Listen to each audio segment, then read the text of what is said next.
ceiling is now insulated. And I don't know whether it's because it's insulated or whether it's just because we know the insulation's up there, but it already feels warmer in here. Much warmer. Yeah, it's weird, isn't it? It's very strange. Put a bit of insulation up. And it's toasty. Yeah. You're just getting it on camera? Yeah. Oh. Video proof. Video evidence of me clearing up my muck.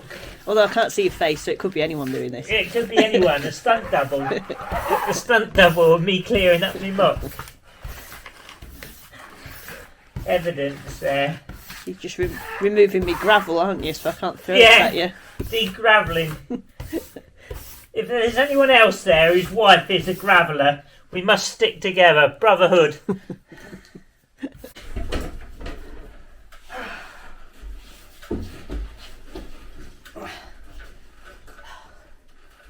Getting fecal weeble now.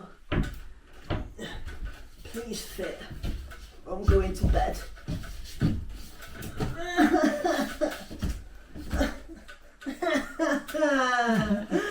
You struggling, my love? Oh. Nah. Right. Going to bed. Literally is this edge here. Oh. Ooh.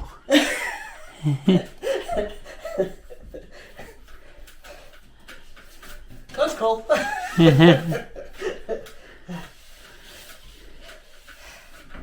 Up the ladder, down the ladder, up the ladder, down the ladder. That's really wakes you up.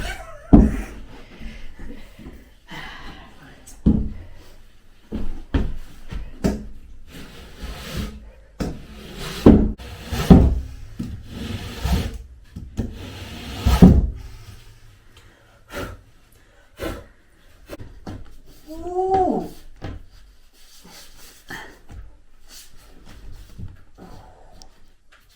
Put a screw in it and pull it in.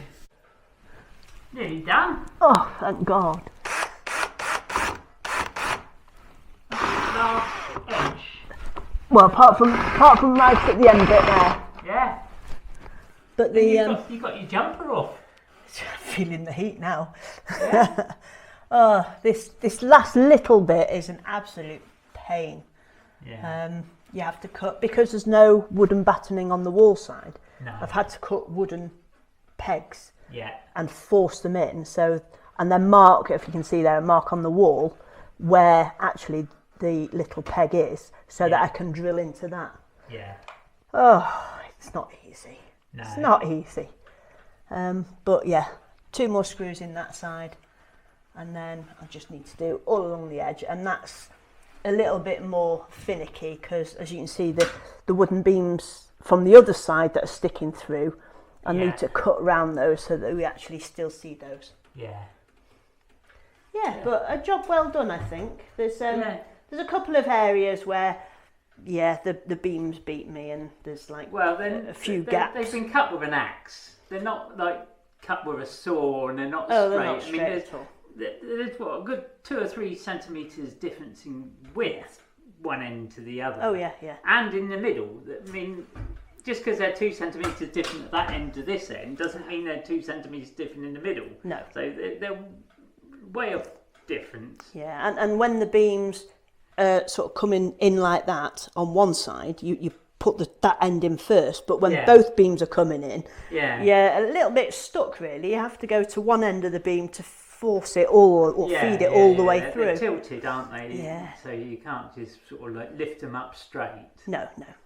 So yeah. But it's all good fun. Yeah.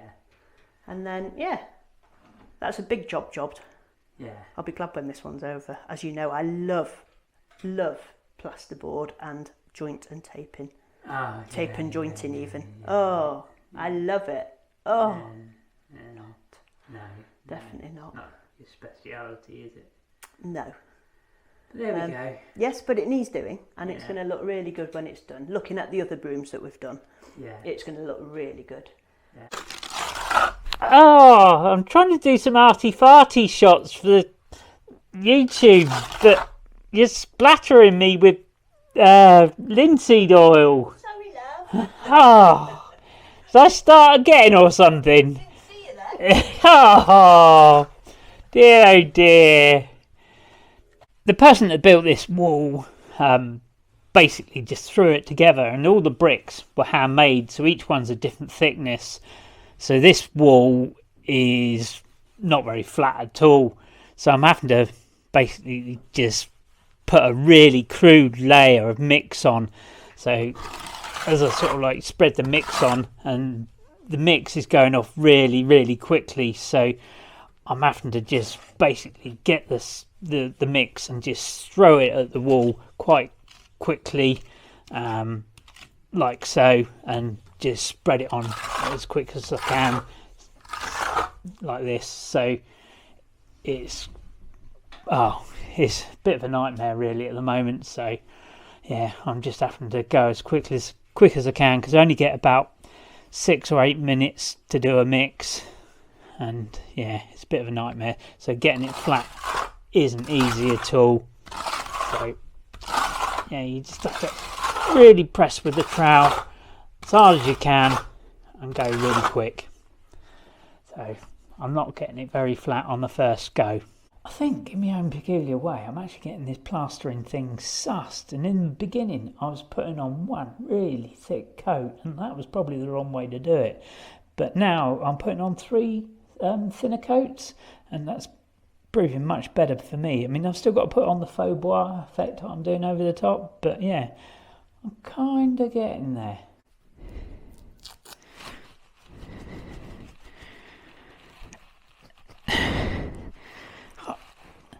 How did she get it in my hat? Oh, oh. She's such a pest. Oh, I'm an egg. Whilst Mandy's been having an experiment with her beams, I've also been having an experiment. This panel here is about 8mm deep there, and this panel here is only about 4mm deep, and I think I prefer the shallower one. So yeah, I replicated it on the bottom panel. So that one there, the bigger panel, if I pan out, the bottom panel is only 4mm deep as well. And I've also worked out that you only get about 8 minutes working time with a plaster, so you really have to slap it on as fast as you can and sponge it down virtually as you're putting it on. So yeah, you don't get much working time at all. So yeah, you really have to work fast, and you can't mix it with one of those electric whisk things with a drill, because that puts too much heat into the mix as well. So yeah, it's really manic putting that on.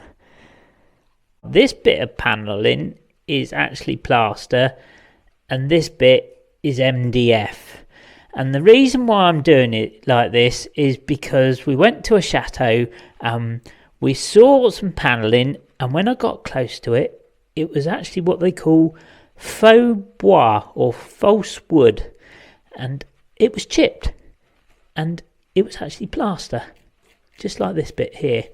This bit's plaster. So if we come over here, you can see the edge of this panel here, this bit's MDF, and it sits over this piece of chestnut, just like this. This piece of chestnut is just split wood. That's how it is.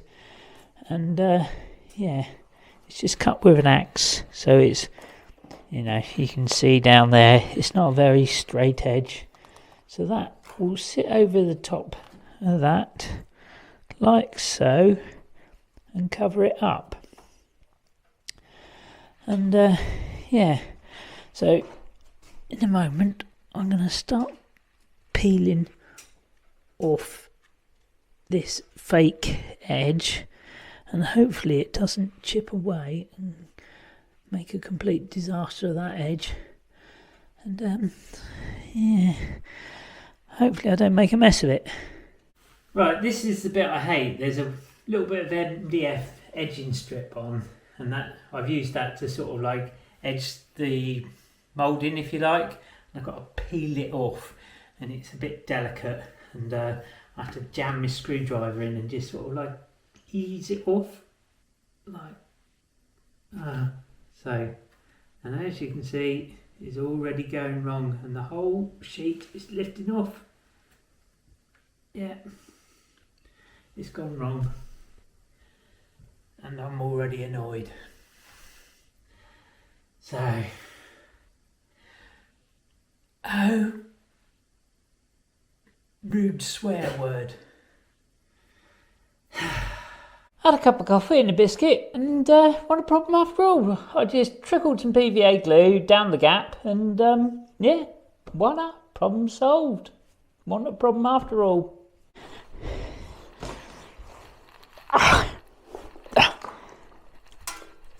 That woman's a pest. She's gravelled my shoe. I just love her. As you can see on this wall, there's a huge patch of tar. It's like a sticky tar substance on the bricks, on the plaster. I've been trying to chisel it off.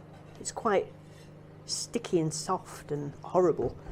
And what it's doing is, everything you see here, it came through the render. There's a couple of patches down here. So what I'm gonna do is, the only way I can get rid of it is actually just chisel a layer of everything off, and hopefully then that will rectify the problem. These old houses really aren't built very square. At the top, that laser line is perfectly lined up, and there's a 2 centimetre gap about there. I mean, this beam is cut with an axe, but yeah, there is definitely a wonky piece of wood there. But it's not just that. If I stand in this corner of the room there, that corner of the room is 2 centimetres lower, that corner of the room is 3 centimetres lower, and that corner of the room is 1 centimetre lower. So everything in this room is totally off kilter. Well, that's another jobbed, yeah. Another week done. Another week done. There has been a little bit of cursing. Not just by you, by me as well. Yeah. Some of the jobs were a little bit tricky. Frustrating. Yeah, yeah. Yeah. I'm so glad the plasterboard in the ceiling is now done. Yeah. Yeah. And I wish someone would stop gravelling me, but that's never ever gonna happen, is it? No. Don't tuck your t-shirt in. You know the consequences. Yeah, but yeah, no. The false wood effect is a bit tedious, but I'm slowly getting the hang of it now. But it's looking really good. You're doing really well. Yeah. I think it's going to be quicker from now on. But we got a few tricky bits ahead with the stone on the other wall with the bricks. I think the easiest thing to do with those bricks is just to replace them probably with new stone. Either new bricks or stone. Yeah, the tar where it's leaching through it's a bit of a pain really. So I think probably what to do is just go out into the garden, find some new stones and put new stones in there. We could cover them with PVA solution, but I've tried doing that with the bricks on the wall, and the colour from the bricks does leak through, and they haven't got tar on them. So I think the easiest thing to do is just pull them out, put some new stone in. Yeah, there's less than a dozen there, isn't there? In fact, there's only probably half a dozen that have all tarred up. So yeah, I think we'll do that. Yeah. So. And then let's French chic this room up. Yeah, that is the intention with this room. Is most of the house is sort of like fairly farmhousey, and we haven't yet got a French chic room. We'd try and go a bit French chic in the lounge, but it never happened. So not yet. So we're going to try French chic it up. Yeah, maybe. Wait and see. I think. Yeah. So, Right then, as usual, folks, give us a bit of the old like and subscribe. And do comment as well. We do like that. Yeah, and see you next time. Yeah, and see you next time. Au revoir. Au revoir.